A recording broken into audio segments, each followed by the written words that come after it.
स्थिति है सूर्यकांत जी कि अभी केरल में प्रधानमंत्री कह रहे हैं अपने कार्यकर्ता को हर बूथ जीतना है और केरल जीतना है, ये नारा दे दिया केरल में। अब आप सोचिए, केरल जो वामपंथ का गढ़ है, केरल जो कांग्रेस का गढ़ है, वहां जाकर के जहां इनका एक एमपी नहीं है, ऐसी स्थिति में जाकर के केरल में जाकर के प्रधानमंत्री जी 2 दिन से कैंप किए हुए हैं और कह रहे हैं हर बूथ जीतेंगे और केरल जीतेंगे। तमिलनाडु में जाकर के कह रहे हैं हम इस बार तमिलनाडु में बहुत मिराकल करने वाले हैं। कर्नाटक में तो अभी वो बाहर हुए हैं सत्ता से, तो साउथ में भी वो इस तरह की प्लानिंग कर रहे हैं। फिर मैं अपने मूल सवाल पर आखिर में अखिलेश जी से चलते चलते, और अभी प्रकाश जी ने तो बहुत ही शानदार विश्लेषण कर दिया कि ये जो इलेक्शन की जो 360 चेंज किया बीजेपी ने, लोकसभा से विधानसभा, विधानसभा से लोकल सेल्फ गवर्नमेंट, ये तो अद्भुत है। ये तो हम लोगों के भी जहन में नहीं आई थी जो अभी प्रकाश जी ने कहा। अखिलेश जी, आपको लग रहा है कि मायावती ने एक प्रकार से बोनांजा दे दिया है बीजेपी को अकेले चुनाव लड़ने की घोषणा करके, क्योंकि महाराष्ट्र में उधर वंचित विकास अघाड़ी खड़े हो जाएंगे, इधर मायावती खड़ी हो जाएगी, और बाकी ये जो उन्होंने जो पलटा है Lok Sabha to local self government, सब कॉकटेल मिलकर के बीजेपी वापस सत्ता में आती हुई दिख रही है। ऐसा जो है ना, ऊपरी स्तर पर हम कह सकते हैं कि मायावती ने बोनांजा दे दिया है बीजेपी को, लेकिन देखिए उसकी बसपा की भी अपनी मजबूरी है। बसपा के ऊपर कई तरह के, मायावती के ऊपर और मायावती के जो भतीजा हैं उनके ऊपर भी कई तरह की इंक्वायरी चल रही है, जो बीजेपी अभी रोके हुए है। ये तो एक अलग बात है। लेकिन दूसरी सबसे बड़ी चीज है कि जो सुल्तान जी ने कहा कि मायावती को अपने भतीजा को ही राजनीति में आगे बढ़ाने की चीज है, और वह क्या छोड़ कर जाती है राजनीति में, यह भी एक बड़ी बात है। मेरा ये कहना है कि बीएसपी की स्थिति अभी इतनी मजबूत उत्तर प्रदेश में नहीं है जो वह लाभ जो है ना बीजेपी को पहुंचा सकती है। मैं बिल्कुल इस पर अडिग हूं कि वह इतना मजबूती में नहीं है कि बीजेपी को फायदा पहुंचा देगी। ये बात अलग है कि जो वोट बैंक कटेंगे, जो एंटी बीजेपी वोट कटेंगे, उसका लाभ ट्रायंगुलर फाइट में बीजेपी को हो सकता है। लेकिन मायावती बीजेपी को जिताने के लिए यह सब काम कर रही है, मुझे नहीं लगता, और मेरा इस पर विश्वास भी नहीं है कि ऐसा कुछ हो रहा है, क्योंकि मायावती की चुनौती अपनी पार्टी को बचाने की भी है। मायावती की सबसे बड़ी चुनौती अपने के लिए, सुनिए अखिलेश जी, जिताने की ऐसी कोई बात हम ये नहीं कह रहे कि उनकी मंशा हो कि बीजेपी को जिता दें। हम ये कह रहे हैं कि उनके इस एक्ट से बीजेपी को फायदा होगा ही होगा। ये एक पॉलिटिकल रियलिटी है। अगर 12-14% आप ही के हिसाब से हम कहें वोट मायावती अपने पास रखी हुई है और वो वोट टोटल शिफ्ट कर देती है इंडिया अलायंस में, तो सीट बढ़ने की संभावना होती ना, बीजेपी के खिलाफ खड़े होने की तो संभावना होती इंडिया अलायंस की। तो इसका मतलब तो ये होता है कि अगर आपकी बातों को हम सच माने या उसी बात पर यकीन करें, तो जो मायावती के पास जो 12-13% वोट बैंक है, यानी कि लोकसभा के चुनाव में उनको एक भी सीटें नहीं मिलने जा रही है। इसका मतलब ये होता है, उनके पास है ना, 10 सीट तो उनके पास है, हम ये कह रहे हैं। भाई तो अब सवाल वही है ना कि 10 सीट तो तब उनको मिला जब समाजवादी पार्टी उनके साथ खड़ी थी। तो यही तो मैं कह रहा हूं कि ये अगर समाजवादी पार्टी, कांग्रेस और बसपा उत्तर प्रदेश में साथ चुनाव लड़ रही होती तो उत्तर प्रदेश के परिदृश्य बिल्कुल बदल सकते हैं, ये मैं कह रहा हूं। तब तो बीजेपी वहां पर गायब हो जाती, वो 30-35 सीटों पर आ जाती। मैं अभी भी कह रहा हूं, यही तो मैं कह रहा हूं आपको कि यही तो मैं कह रहा हूं कि ये चुनाव के पहले ही चुनाव डिक्लेयर हो गया अखिलेश जी। यही तो मैं आपको बार बार समझाने की कोशिश कर रहा हूं कि ये लोकसभा चुनाव का रिजल्ट आ गया। अगर मायावती, मैं कह रहा हूं कि कांग्रेस ने प्रयास किया या नहीं बात बनी, अगर मायावती, कांग्रेस, समाजवादी पार्टी तीनों अलायंस मिल करके आज अगर संदेश देने की स्थिति में होती अपने वोटर को कि हम तीनों इंटैक्ट हैं, और तब बीजेपी से फाइट करती, तो ये कहना तो नहीं है, लेकिन स्थिति बेहतर होती, ये मैं कह रहा हूं। और अगर उत्तर प्रदेश में ही एक मामला फैक्टर खत्म हो गया तो लोकसभा का चुनाव डिक्लेयर हो गया, ये मैं कह रहा हूं। नहीं, ये फिर आपके ये जो शब्द है ना कि लोकसभा का चुनाव डिक्लेयर हो गया और उत्तर प्रदेश से बीजेपी को एज मिल गया, ये थोड़ा सा पच नहीं रहा, ये अब माने नहीं, ये पचेगा नहीं ये, क्योंकि अब मैं बीजेपी कह रहा हूं, अरे मैं बीजेपी की अभी आप ही कह रहे हैं, अभी आप ही ने कहा ना कि बीजेपी 35 सीट पर आ जाएगी अगर ये तीनों साथ हो जाएं तो। अब आप भी सोचिए, आपने अगर बीजेपी कहा 35 सीट पे उत्तर प्रदेश में आ जाती है तो इसका रिपल इफेक्ट होगा कि नहीं महाराष्ट्र में, इसका रिपल इफेक्ट होगा कि नहीं बिहार में, तो कहां रहेगी बीजेपी? नहीं होगा, लेकिन इतना बड़ा नहीं होगा कि मायावती के अकेले चुनाव लड़ने से बीजेपी को के पास सारी सीटें चली जाएगी। नो, इसको तो कतई नहीं माना जा सकता है। और बीजेपी ठीक है। चूंकि देखिए बीजेपी का क्या है, उनका पूरा का पूरा जो वोट लेने की जो पूरी जो पूरा एनालिसिस है, पूरा ट्रायंगुलर तरीका फाइट है। में किसको फायदा होगा, ये एक मिनट रुकिए, ट्रायंगुलर फाइट में किसको फायदा होगा, बीजेपी को, कांग्रेस को, सपा को, या बसपा को? नहीं, अगर मेरा ये कहना है कि 12-13% वोट बैंक को अगर वो बीएसपी बचा कर रख लेती है तो उसमें बीजेपी को भी बहुत बड़ा फायदा नहीं होना है, ये मैं बता देता हूं आपको। तो लेकिन किसको दिक्कत होगा ये फायदा? है, प्रकाश जी बोल रहे हैं, दिक्कत प्रकाश जी बोलिए, प्रकाश जी बोलिए, क्या बोल रहे हैं प्रकाश जी? नहीं नहीं, देखिए, मैं अखिलेश जो बोल रहे हैं उससे मैं बिल्कुल कतई सहमत नहीं हूं। उनको ध्यान में नहीं आ रहा है कि आगे क्या होने वाला है। 10-12% वोट अगर बीजेपी ये मायावती लेके जाती है, तो मैंने जो जब भी कहा और आपको कहा है ना, तो वही है वोट जो है जो जाय होने वाले हैं। अब ले क्या इनको कांग्रेस को मिलने वाले थे या अलायंस को मिलने वाले थे, इंडिया अलायंस को, वो तो जाय हो जाएंगे। ये मायावती लेके चले जाएंगी, भले ही उसकी एक भी सीट चुन के नहीं आएंगे, ये बात बिल्कुल तय है। लेकिन या अंबेडकर के भी चुन के नहीं आएंगे, ये बात बिल्कुल तय है।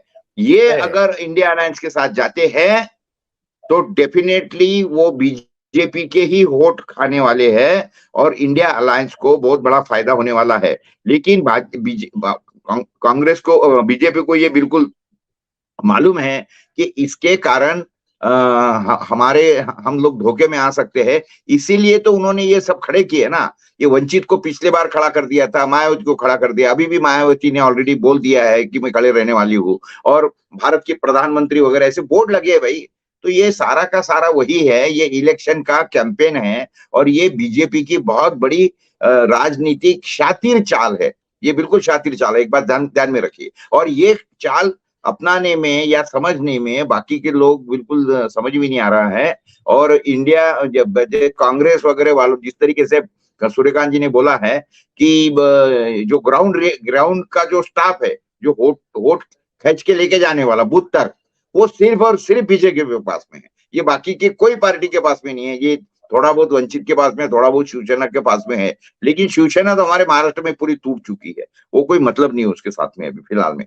तो ये अगर मायावती अलग लड़ती है, वंचित अगर अलग लड़ती है, तो ये डेफिनेटली ऐसे ही नहीं लड़ रही है। तो मायावती तो ईडी से बचने के लिए लड़ रही है, और हमारे वंचित के भी जो यहाँ खड़े रहेंगे, तो जैसा 2019 में उन्होंने किया है कि खुद के स्वार्थ के लिए, तो वही बातें होने वाली है। और उनको भी मालूम है, अभी वो नौटंकी कर रहे हैं कि हम साथ में जाना चाहते हैं महाविकास आघाड़ी के साथ में वगैरह, लेकिन कोई जाने वाली नहीं है, इतना मैं अभी बोल देता हूँ आपको। और ये डेफिनेटली सारे के सारे किसका पैसे का माया जाल है या किसका फिर ईडी का प्रेशर है, इसके ऊपर दूसरी कोई बात नहीं है। और भाजपा हमेशा इलेक्शन मोड में रहती है, वो इलेक्शन मोड के अंदर ही उनकी सारी चालें जो होती है वो इसीलिए है। उनको भी पता है कि अगर ये चाल नहीं चलेंगे हम लोग तो इलेक्शन हाथ से निकल जाएगा, और हमारी सीटें अगर कम होती है, 200 तक के आ जाती है, तो फिर तो बीजेपी के लिए बड़ी क्या बोलते हैं उसकी दुस्थिति पैदा होने वाली है, और वो ना होए इसीलिए ये सारे के सारे काम कर रहे हैं।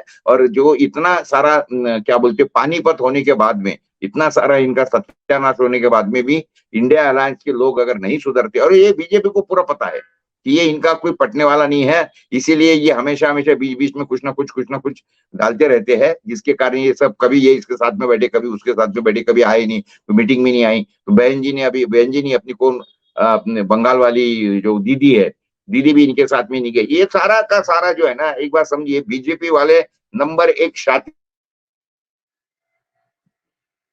अखिलेश जी बिल्कुल सारे ठीक के कह सारे रहे हैं प्रकाश जी बिल्कुल ठीक कह रहे हैं कि अभी बीजेपी को यह भी भरोसा नहीं है कि 22 जनवरी के बाद हमने जो राम मंदिर का इतना बड़ा इशू बनाया है, पॉलिटिकल इशू, वो कितना रिजल्ट देगा। तो बीजेपी इस पर भी काम कर रही है और उधर जो कट थ्रोट कंपटीशन, जो पॉलिटिकल रियलिटी है, उसको भी इग्नोर नहीं कर रही है। और इसलिए उनको लगता है कि मायावती किसी भी सूरत में इंडिया अलायंस की सदस्य ना बने और उधर से प्रकाश अंबेडकर भी किसी भी सूरत में इंडिया अलायंस के साथ ना जाए। ये दोनों बाहर रह करके हमारे दुश्मन बन करके रहें, लेकिन इनकी दुश्मनी हमारी दोस्ती के लिए बहुत फायदेमंद है। ये सामने में तो दुश्मन रहेंगे, हमारे खिलाफ लड़ेंगे, लेकिन ये फायदा हमको करेंगे। इसका मतलब है कि जो प्रकाश जी कह रहे हैं कि भारतीय जनता पार्टी कोई कोना नहीं छोड़ रही है, शातिरी का भी कोना नहीं छोड़ रही है, और इधर जो पॉजिटिव उनका कैंपेन है उसको भी नहीं छोड़ रही है, अपोजिशन को भी तोड़ने में लगी हुई है। मतलब एकदम जो कह रहे हैं 24 घंटा इलेक्शन मोड में है, उस मोड में चल रहा है। तो कैसे फाइट करेगी इंडिया अलायंस? अखिलेश जी आखिरी बात बोल दीजिए, क्लोज करेंगे। इंडिया कैसे फाइट करेगी? उनका जो है ना, जो भी उनके पास जो 40%, 45%, 48% जो वोट बैंक, सम्मिलित वोट बैंक होता है, उसी पर चुनाव लड़ेगी। उनके पास कोई तिक्रम नहीं है। सबसे बड़ी चीज ये है कि वो 45-48% वोट भी एकजुट अगर हो जाता है तो बीजेपी को टक्कर देने के लिए वह वोट बैंक काफी है। मेरा ये कहना है कि अभी तक जो बीजेपी को वोट बैंक मिलता रहा है, वो 37 से 38% वोट बैंक पाकर वो चुनाव जीतती है, सरकार बनाती रही है। और ये बात बिल्कुल सही है, जैसा कि प्रकाश जी भी बोल रहे हैं, कि वो एक सातिराना अंदाज में समझिए कि बीजेपी 24 आवर राजनीति करती है, 24 आवर उसके आगे की प्लानिंग रहती है। एक चीज खत्म नहीं हुआ कि दूसरे चीज के लिए आगे की काम करती है। मेरा ये कहना है कि इंडिया एयरलाइंस, नरेंद्र मोदी जी कोई संत तो है नहीं।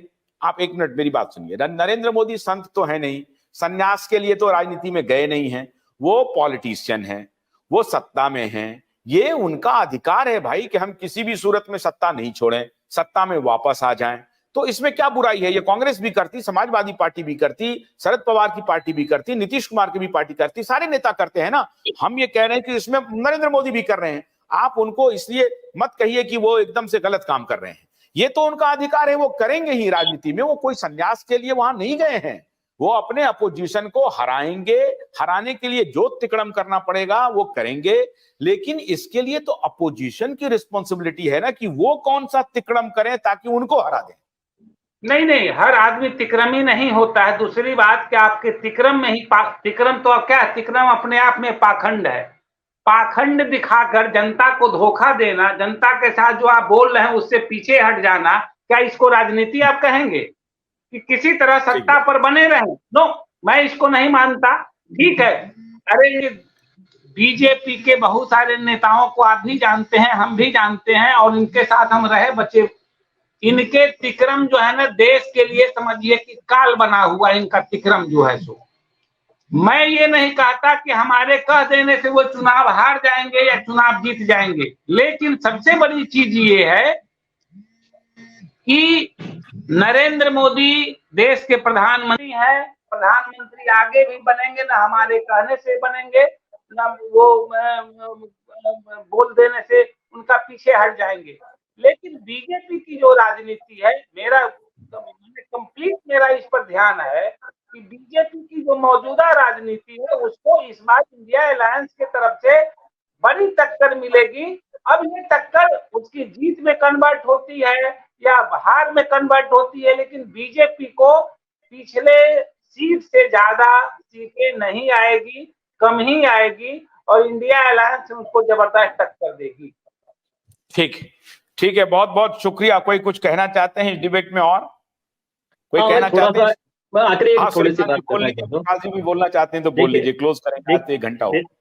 देखिए, ये मायावती का जो विषय शुरू हुआ वो इंडिया आघाड़ी में जाने के लिए उनकी मजबूती बढ़ेगी, इसलिए हुआ। इंडिया आघाड़ी तभी अच्छी हो पाएगी जब कोई त्याग करेगा। अब किसने त्याग करना चाहिए? अखिलेश जी त्याग करेंगे, मायावती जी त्याग करेंगी, या कांग्रेस त्याग करेंगी?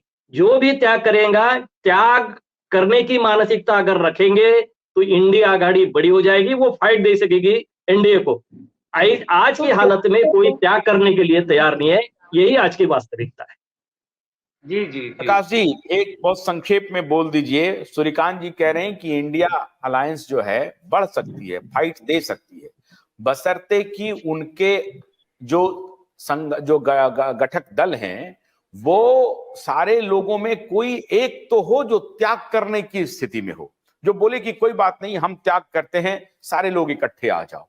ऐसी स्थिति तो कोई दिख नहीं रही है। कौन करेंगे त्याग? राहुल गांधी, सारे लोग कह रहे हैं राहुल गांधी त्याग कर दें, कांग्रेस त्याग कर दे, और कांग्रेस ही सबसे बड़ी पार्टी है, तो होगा कैसे?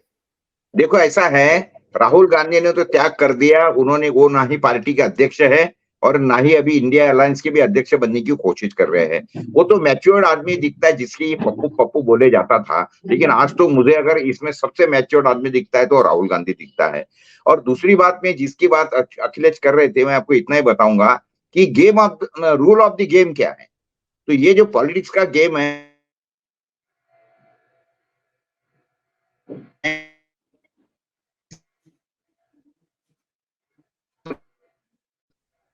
कि ये पॉलिटिक्स के अंदर कोई नीतिमत्ता वगैरह, कोई प्रिंसिपल वगैरह, वो कौन से जमाने की बात कर रहे हैं अखिलेश जी? के सर को बांधो, समझिए ना, इससे सारे के सारे दिन आ गए हैं। तो ऐसे इसके अंदर किसी से अगर को हम लोग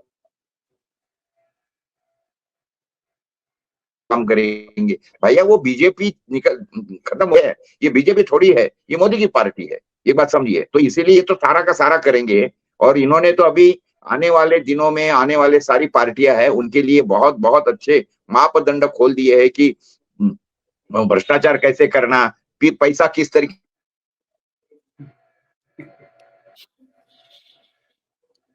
के पीछे परेशान करने के लिए ईडी कैसी लगाना, ये सारे के सारे नए नए ये इन्होंने मापदंड जो खड़े कर दिए हैं, ये भविष्य के लिए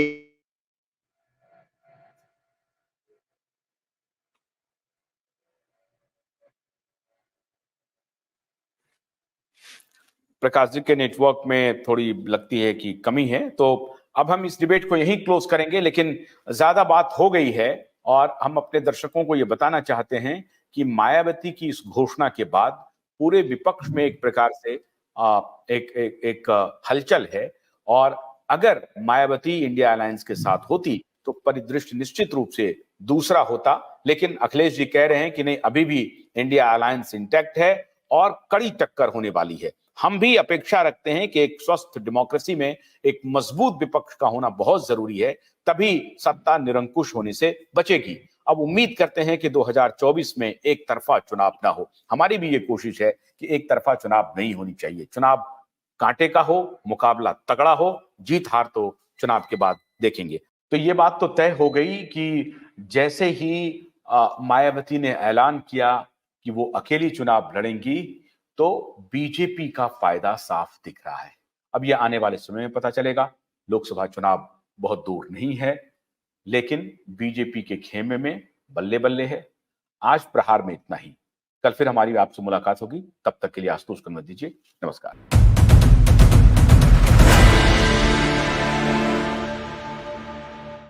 Bholanatha's brush cutter is a battery-operated machine with a charging time of 3.5 hours, boasts an impressive operating time of 6 to 8 hours, allowing it to efficiently cut through 16,000 square feet of wheat or rice fields on a single charge, while its petrol counterpart consumes 1,000 Indian rupees worth of petrol for the same task.